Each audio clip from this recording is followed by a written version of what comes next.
Hello, good evening and welcome to the program. This is Daily Politics on Trust TV. I'm Abdullahi Ahmed. Thank you most kindly for joining us. Tonight on the program, we take on the political arena as Nigerians continue to witness the shifting ground, especially what is playing out in the opposition party. A lot of political rhetoric about what the Tinubu administration is not doing well as the opposition positions itself as a likely solution ahead of the 2027 election. However, there are concerns that are still brewing within, especially the ADC coalition, as the temperature continues to suggest that there might be some sort of disquiet between all the key players who are jostling for the top job come 2027.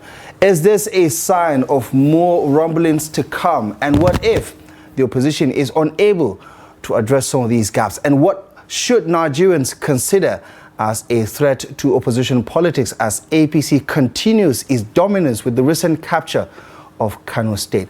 We'll dive into all of these, the details and what it means for Nigeria and Nigerians with Bahari Yusuf, who is here with us to provide some context to this analysis and why Nigerians should pay attention to what is playing out in the polity. But first, let's bring you up to speed with the latest political stories of the day.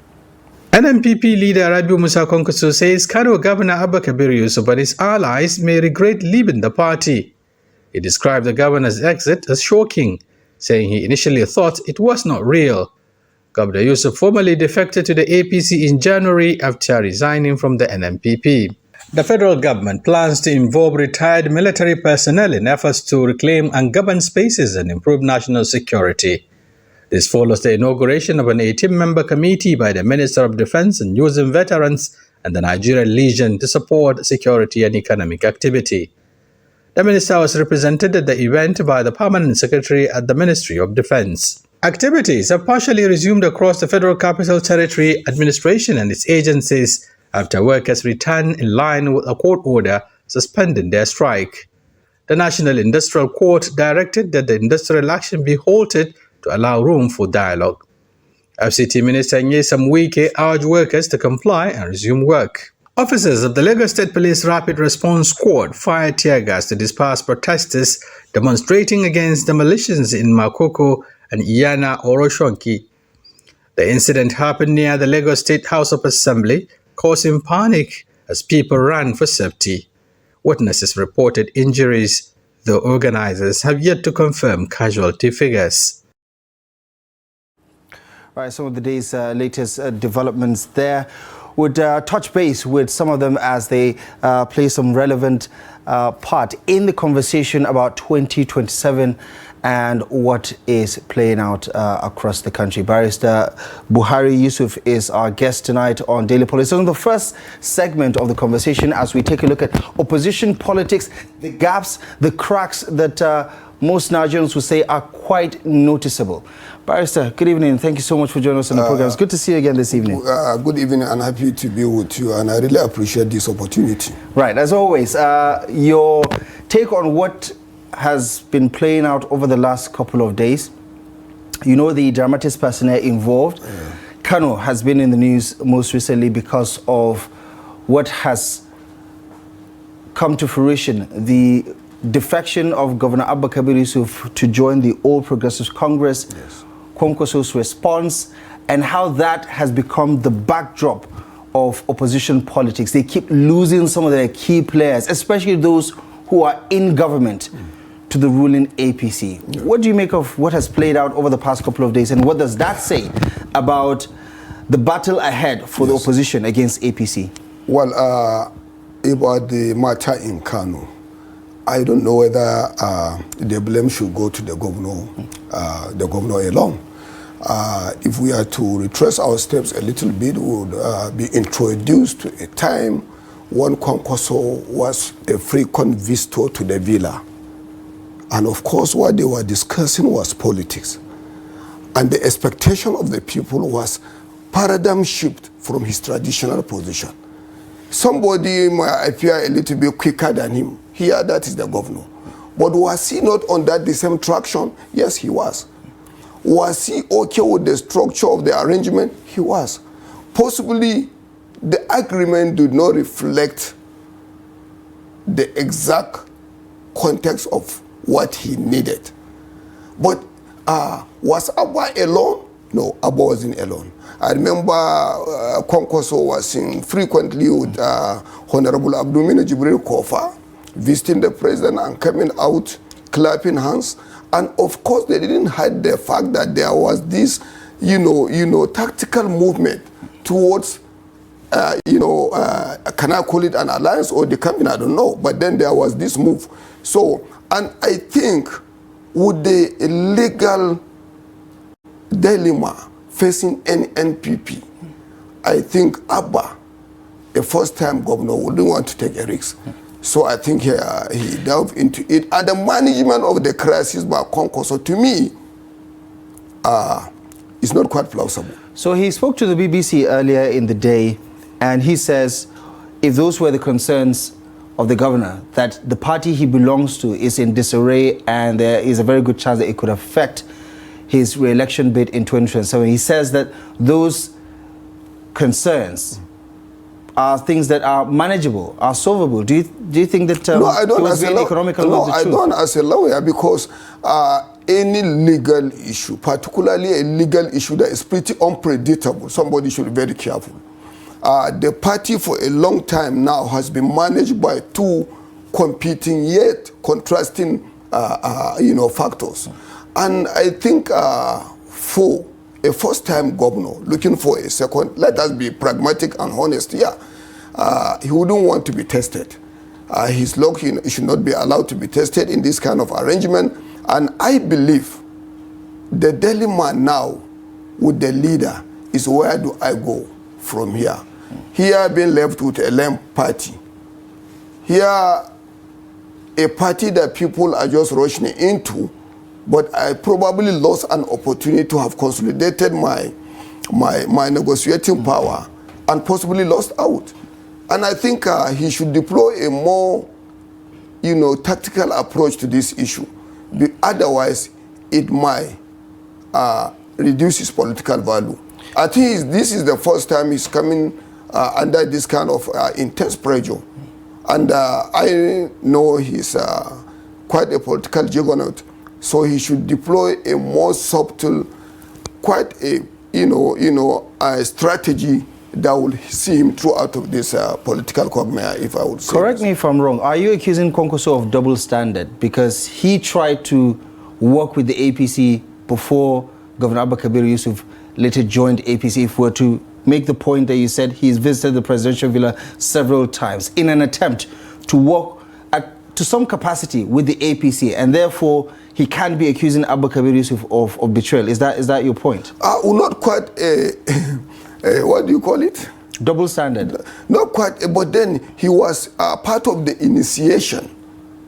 He was part of the initiation. We saw him. He wasn't there for the purposes. Governor Abba Kabir Yusuf finished what Konkoso started by rejoining the APC. Exactly. And I think maybe to Konkoso, Abba Kabir is not there on his own terms. There might be differences in the applicable terms according to them. So possibly, like I told you, Konkoso might not be in a hurry to go there, but he is quite attracted today to go in there. And the luxury of waiting to negotiate further is not on the side of Abba. So Abba has to quicken his move in order to save his. It's all about self-preservation, my brother. So what do you say to people who say, listen, this could be a long game that the governor and his erstwhile political godfather or benefactor are playing, that there is a very good chance that they might all end up in the APC? No, I don't. It has passed that Rubicon of a game. It has passed that, because the anger, the diatribes coming out from Konkoso, I don't think it's a game. It's a reality that dawns on him. And I think the combination of people like Ganduje must have assisted in pulling the rope under his feet. It's not quite late, I think, but every human being, particularly the politicians, have this modicum of pride in them that will not let them move to a certain direction, even if that direction would give them accommodation. But actually, I think Abba shouldn't take the entire blame. Right. Kwankwaso, as far as you're concerned, is not considering APC as a possible destination. What about the ADC? To me, the attraction to Kwankwaso might be ADC. Because ADC, because people, APC as it were, is people by his adversaries. Those that will not allow him to have a problem if he should jump into their circle. So I think the attraction for now might be ADC. Otherwise, he cannot stand the war in this NNPP cubicle. It's too small by geography, history, and finances. It's too small. And then, legally speaking, there are a lot of questions about his control of that party. But actually, if somebody close to him might suggest to him, I think ADC might be a better offer for him because he might have a little bit of space and latitude to do something. I think so. The convention is built for somewhere around June later this year, and they just set up their convention, their manifesto committee. They've set up a bunch of other committees, membership drive, and so on and so forth. How out of time is Kwankwaso if he has to make a jump to save his own political career? Because sometimes if you're not in early, you'd be quite late to the game, yes, missing out on key formative strategic positions. Yes, I think the earlier the better for him, because the structure of ADC is just manifesting, and this is the best period for you to come and put in your own input that will sustain your political ambition or the ambition of your supporters. This is the time. But by the time structures are properly solidified, he will find it difficult to have, an organic attachment to the party. Ideology, I think, might not be the issue here, because jumping Nigerian politicians' capacity to jump from this party to this, we don't have the center right, we don't have the center, we don't have all these ideological connotations in Nigerian politics. What we have in a big quantity possibly is the desire to survive, the economic hardship and what have you. So talk to me then about what is playing out in the ADC, because there is a great deal of concern about the health status of the relationship between the articulates, the obedience, the party leadership itself, whether or not the party leadership is picking sides.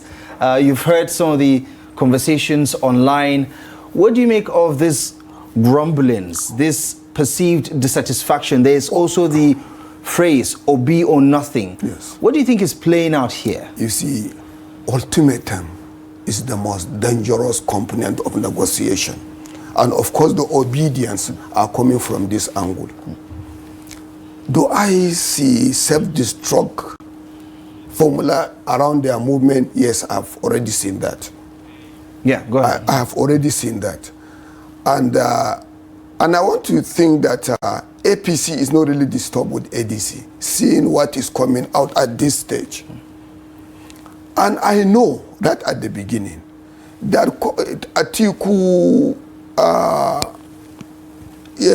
Erufai, Mechi, and a few others are more pragmatic politically than Obi. Obi is, to me, is a politician that is easily carried away by the euphoria of these young people that don't know anything about politics. He has over 6 million votes to show for it. Some would say that is more than just pragmatic. Yes, but it's not going to he's not going to have this time around because of this fragmentation. A lot of his political space, particularly in North Central and the rest of them, have been neutralized by APC. That's the truth. I mean, at the top, isn't it? Rauf Arabeshola, the National Secretary of the ADC, says, listen, the governors are not going to win the elections for the president. And I think we've seen that in 2015. Yeah, there's a possibility there. Right. But we don't have a coordinated opposition to set the stage. That's the problem. Look at the crisis. Look at it. It forced Atiku to come out, admitted that, and now say that can we lower our tempo?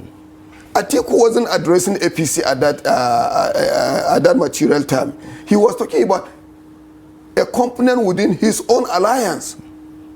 And of course, the way is going, and let us be honest and sincere, it will be difficult. It will be pretty difficult where Atiku is contesting election nationally with Obi and Obi defeating Atiku now. Obi up to they haven't yet developed the political nationwide the political structure that can defeat Atiku. Let us be honest, I'm not a politician. So I'm giving you the situation based on the history and the mentality of Nigerian voters. No, it will be difficult. Obi can have the entire Southeast in the ADC. He might have some part of taking away some part of it from Amechi, but definitely a little bit of North Central. But honestly, the other part of it catch within the grasp of Atiku. That one is there. And ask any political analyst will tell you no. In a fair context between Atiku and Obi, of course, Obi will not come close to Atiku, particularly in an election that is nationwide. So and what the devil is in the detail. Whether Obi will come to accept this defeat, which is very imminent, after the Congress, that will guarantee the survival of ADC as one united opposition party. That's the problem. And how much of ADC stock will be lost if Peter Obi walks away, you think? Quite, I can say reasonably big. Yes. But can ADC do this without Peter Obi? It can do. It can do. But you think it cannot survive Tinubu without Peter Obi within his ranks? They cannot be. They cannot defeat Tinubu without Peter Obi? Yeah, they cannot. They cannot. Because up till today, the party is not yet cascading down. We are talking about formation level. We are talking about the big governors, the campees, mostly frustrated. I agree with you. The internal impulsion within APC after Congress might send in some big chunk of political disgruntled people to ADC. It's true. That's a possibility. But I don't think that arithmetic component might be big enough to upset the APC structure. But again, election in Nigeria is very dynamic. It changes within a little time. But that call to question the capacity of APC to manage this semblance of what I can call Pyrrhic victory, the capacity of that party to manage it. Because like I told you, there will be serious contest during the primaries in APC. And I think the president is not shying away from that reality. That informed the reason why he formed Reconciliation Committee even before the primaries Congress are conducted. And what does the president's history politically tell us about his ability to really navigate these topsy-turvy waters, as the case may be in APC, as you predict? Tinubu, unlike Abiola's, he didn't at the beginning have this nationwide acceptability, but I think he's pushing through. But unfortunately too, most of his cabinet members and most of the appointees, if I would use this word most, are not really in control of their respective areas the way it is today, the way, the situation is. So, he needs to really up the ante. But I think he's spreading. Yeah, there are issues of being nepotistic. There is this issue of appointments and what have you collected in one part of the country. And there are these issues of economic hardship, the issue of insecurity. These are going to be serious mitigating factors that he needs to really work hard to address them. Honestly. So it's not going to be like an easy cross. It's not going to be. But the comfort around his zone is the problem that is fast manifesting within the opposition class. That's where the problem is. Pivoting back to the situation in the ADC, you talked about how ultimatum is a bad way to negotiate. Yes. The obe or nothing situation, according to the obedience, is their own way of telling whoever is on the other side or whoever is within the ADC that, listen, this is their conviction, and they're not going to apologize for it. And there's nothing to express strong conviction about your belief in somebody to get the job done. How do you see the ADC navigating what appears to be a highly sensitive, emotional conversation? Because you get the sense that there is a lot of emotions attached to these political conversations. If I were to advise Obi before he decamped to ADC, I would advise him not to, because I knew and I know now the future is not bright for him to have his presidential ticket around that area, and I know he's supported by fanatical minds about his presidency who are not, in fact, they are dictating. We are going to do this if you accept to do. You don't do this in politics. ADC can decide to call his bluff off and see what he can do. And by that time, he will be standing alone in the arena. APC haven't taken their own people. ADC is moving. Which party will he be going to? That would be serious. You don't think the Labour Party is an option? The Labour Party is already moribund. Really? Of course, yes. That's the reason why he left the party. The recent court judgment in the Federal High Court, albeit one that has been appealed by the Abreu-led camp, shows that obese people, the Ninadi-led National Working Committee, is back in the saddle now as the legally recognized leadership of the saddle is not a functioning saddle. It's just a name party. I mean, you don't even have to ask yourself, why is he leaving that party? And that litigation will continue because there is still avenue for, it's an appellable issue. So they will still appeal it. And who will want to go to presidential primaries with a party that is legally incoherent? That's the problem. So you don't think Labour Party is an option? He cannot reactivate Labour Party? He cannot. That will be his moral minus if he tries that. Why did you leave? And why are you coming back? And again, he allowed himself to be captive, political captive by his supporters. That's the mistake. He could have been a part of the component that dish out orders to the supporters. But this is the first time a street supporter is telling the presidential candidate that, look, if you do this, I'm going to do this. You don't think Mr. Peter Obi is in charge of the obedience? He's not. He's definitely not. If he were, I think he would have been much more pragmatic than this. The reality he knows, up till today, Obi is not a national politician in definition of a national politician. The 6 million votes you got was a result of one animated emotion that came, at a particular time. It's no longer there. It has doused down. I mean, you're saying that, Barry, almost as if you are discounting his victories in states that are not necessarily traditionally states that one would expect that he would win, whether it's in Nasarawa, whether it's the Federal Capital Territory or Lagos, for instance. They are all built in this terrible ethnic, religious sentiment and platforms. Look at those places that he won. Yeah, but why is that solely a Peter Obi phenomenon? If an Atiku wins in Anambra, for instance, whether it's in 2019, right?